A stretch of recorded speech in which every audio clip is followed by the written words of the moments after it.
est-ce qu'aujourd'hui, au niveau du G5 Sahel, on va dire qu'on est en difficulté de mettre en place un mécanisme réel de lutte contre l'insécurité, ce qui pourrait vous permettre d'avoir des moyens, donc de les mobiliser vous-même et puis d'engager une stratégie commune? Le G5 Sahel, à l'origine, en 2014, lorsqu'il avait été porté sur les fonds Batimo, était conçu comme une organisation de solidarité de type économique entre les pays affectés par la violence terroriste à l'œuvre à l'époque, surtout sur le territoire malien, mais qui avait des répercussions sur tous les autres pays. Il y avait en effet des annonces de nombreuses initiatives en 2013-2014 qui étaient des initiatives économiques. Il y avait l'initiative Sahel de l'Union européenne, l'initiative Sahel des États-Unis d'Amérique, l'initiative Sahel du PNUD, l'initiative Sahel de je ne sais qui encore. Et les chefs d'État de ces 5 pays ont estimé qu'il était bon de créer une coordination et de mettre en place un réceptacle pour coordonner toutes ces initiatives et faire en sorte que les États du Sahel bénéficient de tous les investissements qui sont annoncés dans le cadre de ces initiatives pour promouvoir un certain nombre de domaines économiques, les télécommunications, les infrastructures, toutes les infrastructures, télécommunications, routes, chemins de fer, éventuellement promouvoir l'agriculture, l'irrigation, le pastoralisme, promouvoir le système d'éducation dans chacun de nos pays. C'était à ça, c'était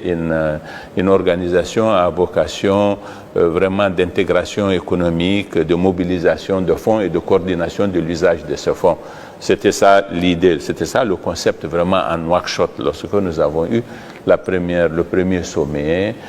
Puis par la suite, les questions sécuritaires ont pris le dessus. Et comme les questions sécuritaires sont vite médiatisables, il y a eu plutôt une inflexion à partir du sommet de N'Djamena de 2015 ou 2016 plutôt, si mes souvenirs sont bons. Et tous nos partenaires se sont plutôt intéressés à l'aspect militaire, coordination militaire, et progressivement on s'était éloigné du premier objectif pour ne donner de l'importance qu'à cet objectif second, et on a essayé de mettre en place un dispositif de coordination militaire en définissant les fuseaux, le fuseau Est qui concerne la frontière entre le Niger et le Tchad, le fuseau ouest qui concerne la frontière entre le Mali et la Mauritanie, et le fuseau centre qui concerne les 3 pays désormais impactés vraiment par le terrorisme. C'est une organisation, je l'ai dit récemment, qui était encore, on va dire, dans les limbes, qui balbutiait,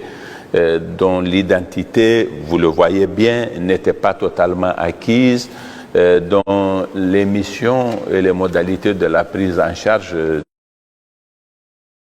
des missions en question n'étaient pas encore nettement définies. Nous avons mis en place un secrétariat, il a fait le travail qu'il a pu faire, mais nous n'avons jamais réussi de véritable coordination opérationnelle de nos actions militaires, dans la mesure où en vérité l'enjeu c'était les 3 pays du centre, le Mali étant absent de sa partie septentrionale. Nous n'avons jamais pu mener des opérations conjointes, par exemple avec le Niger. Nous n'avons jamais su nous coordonner tout à fait. Avec le Burkina, nous avons eu des opérations coordonnées, pas forcément dans le cadre du G5 Sahel qui existait pourtant et qui avait quelques forces qui étaient dédiées, que nous pouvons utiliser, que nous utilisions, mais pas dans des missions typiquement G5 Sahel avec des instructions qui viennent du dispositif de commandement du G5 Sahel. Quand est intervenu le coup d'État du Mali et les difficultés qui se sont accumulées dans ses relations avec certains de ses partenaires et avec les autres pays voisins. Bon, voilà, ça fait qu'aujourd'hui, je considère que le G5 Sahel